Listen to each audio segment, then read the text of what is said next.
معزز ناظرین گرامی السلام علیکم، میں ہوں آپ کا اپنا محمد عامر الاسلام۔ شعبان المعظم کی 15ویں رات کو شب برات کہا جاتا ہے۔ شب برات کا مطلب ہے نجات دینے والی۔ اس رات کی ایک سب سے بڑی خصوصیت یہ ہے کہ اس رات اللہ رب العزت اپنے بندوں کو اپنی خصوصی رحمتوں سے نوازتے ہیں۔ یہی وہ مقدس اور ببرکت رات ہے جس میں اللہ رب العزت رزق تقسیم فرماتے ہیں، جس میں صحت اور تندرستی عطا کی جاتی ہے۔ یہی وہ ببرکت رات ہے کہ جس میں اللہ رب العزت اپنے بندوں کو بے حد و بے حساب بخشش کے پروانے عطا فرماتے ہیں، اور اسی رات میں آئندہ آنے والے اعمال اور آئندہ آنے والے جو واقعات ہیں ان سے فرشتوں کو باخبر کیا جاتا ہے۔ حضرت سیدنا ابو بکر صدیق رضی اللہ تعالیٰ عنہ کی روایت ہے، آپ فرماتے ہیں کہ اللہ کے نبی صلی اللہ علیہ وآلہ وسلم نے ارشاد فرمایا کہ شعبان کی 15ویں رات کو اٹھو کہ بالیقین یہ رات مبارک ہے۔ آپ صلی اللہ علیہ وآلہ وسلم نے ارشاد فرمایا کہ اس رات کو اللہ تعالیٰ ارشاد فرماتا ہے کہ ہے کوئی مجھ سے بخشش مانگنے والا کہ میں اس کو بخش دوں۔ پھر ندا آتی ہے کوئی مجھ سے تندرستی مانگنے والا کہ میں اس کو صحت و تندرستی عطا فرماؤں۔ پھر ندا آتی ہے کوئی اسودہ حالی مانگنے والا کہ میں اس کو اسودہ حال کر دوں، اس کو غربت سے، تنگ دستی سے اور فقر و فاقہ سے نجات عطا فرما دوں۔ حضور فرماتے ہیں کہ یہ آوازیں صبح تک لگاتار آتی رہتی ہیں۔ اور دوسری روایت حضرت سیدنا علی المرتضیٰ رضی اللہ تعالیٰ عنہ سے مروی ہے، آپ فرماتے ہیں کہ اللہ رب العزت اس رات ہر شخص کی بخشش فرما دیتے ہیں سوائے 4 بدبختوں کے۔ ان میں سے پہلا بدبخت مشرک ہے کہ مشرک کی شب برات کو بھی بخشش نہیں ہے۔ دوسرا دل میں کینہ رکھنے والا ہے کہ دل میں کینہ رکھنے والے کی شب برات کے اندر بھی بخشش نہیں۔ تیسرے نمبر کے اوپر اپنے رشتہ داروں سے قطع تعلقی کرنے والا ہے، اور چوتھے نمبر کے اوپر بدکار عورت۔ ان چاروں کے سوا اللہ رب العزت شب برات میں ہر شخص کو بخشش کا پروانہ عطا فرما دیتے ہیں۔ حضرت عائشہ رضی اللہ تعالیٰ عنہ فرماتی ہیں کہ ایک رات آقا علیہ الصلوۃ والسلام کو میں نے اپنے بستر کے اوپر نہ پایا تو میں آپ کی تلاش میں نکلی۔ میں نے دیکھا کہ آپ بقیع قبرستان کے اندر موجود ہیں اور آپ کا سر انور آسمان کی طرف اٹھا ہوا ہے۔ جب حضور پاک صلی اللہ علیہ وآلہ وسلم نے مجھے دیکھا تو حضور نے فرمایا، عائشہ کیا تم نے یہ خیال کیا تھا کہ میں تمہاری باری میں کسی اور بیوی کے ہاں چلا گیا ہوں گا؟ میں نے کہا ہاں یا رسول اللہ صلی اللہ علیہ وآلہ وسلم۔ تو اللہ کے نبی صلی اللہ علیہ وآلہ وسلم نے ارشاد فرمایا، اے عائشہ کیا تمہیں پتہ ہے کہ آج کی رات کون سی رات ہے؟ تو حضرت عائشہ فرماتی ہیں میں نے کہا اللہ اور اللہ کے رسول بہتر جانتے ہیں۔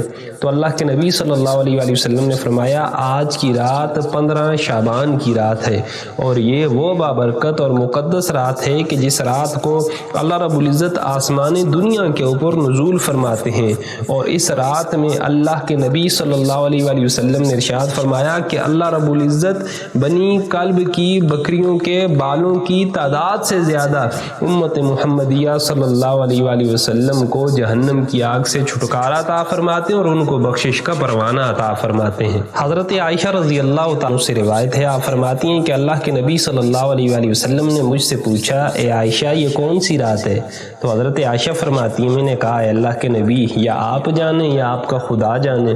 تو حضور پاک صلی اللہ علیہ وآلہ وسلم نے ارشاد فرمایا عائشہ یہ 15 شعبان کی رات ہے۔ پھر حضور پاک صلی اللہ علیہ وآلہ وسلم نے ارشاد فرمایا عائشہ یہ وہ بابرکت رات ہے کہ جس میں دنیا کے اعمال اور بندوں کے اعمال اللہ رب العزت کی بارگاہ میں پیش کیے جاتے ہیں، اور اس بابرکت اور مقدس رات میں اللہ رب العزت امت محمدیہ صلی اللہ علیہ وآلہ وسلم کے جو افراد ہیں ان کی بخشش فرماتے ہیں، اور اس قدر تعداد میں بخشش فرماتے ہیں کہ جتنا بنی کلب کی بکریوں کے بالوں کی تعداد ہے اس سے زیادہ اللہ رب العزت امت محمدیہ صلی اللہ علیہ وآلہ وسلم کے افراد کی بخشش فرما دیتے ہیں۔ پھر حضرت عائشہ رضی اللہ تعالیٰ نے فرماتی ہیں کہ حضور نے فرمایا اے عائشہ کیا تمہیں مجھے اس بات کی اجازت دیتی ہو کہ میں نماز پڑھ لوں، نوافل ادا کر لوں؟ حضرت عائشہ نے فرمایا یا رسول اللہ آپ نوافل ادا کریں۔ حضور پاک صلی اللہ علیہ وآلہ وسلم کھڑے ہو جاتے ہیں اور آپ مختصر سی سورت پڑھتے ہیں اور سورہ فاتحہ پڑھتے ہیں، ہیں، اس کے بعد رکوع اور سجود میں چلے جاتے ہیں۔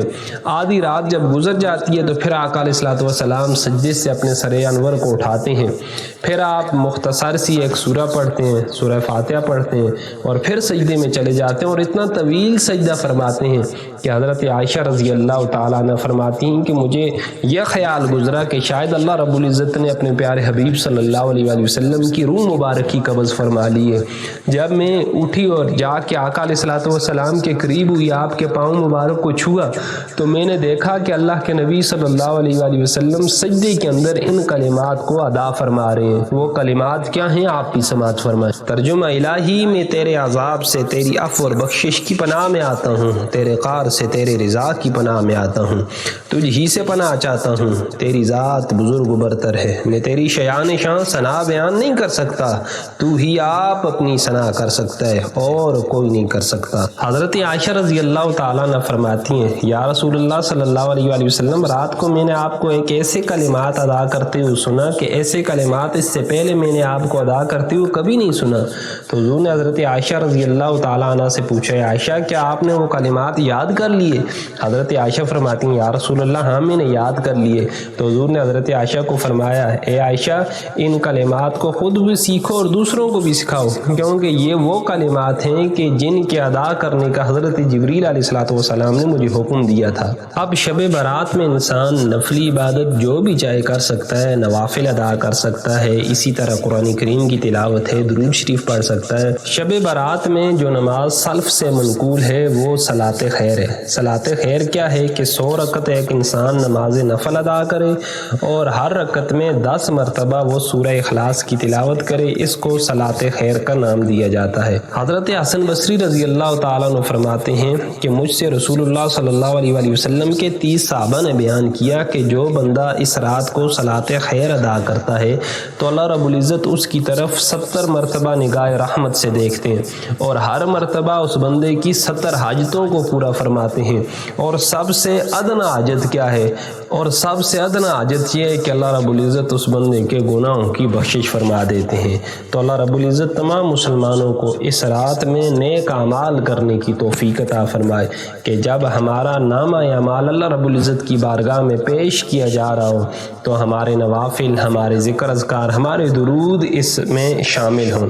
تو دن کو روزہ رکھنا اور رات کو نوافل پڑھنا اس رات کے بہت ہی اہم ترین کاموں میں سے ایک کام ہے۔ اللہ رب العزت عمل کرنے کی توفیق عطا فرمائے۔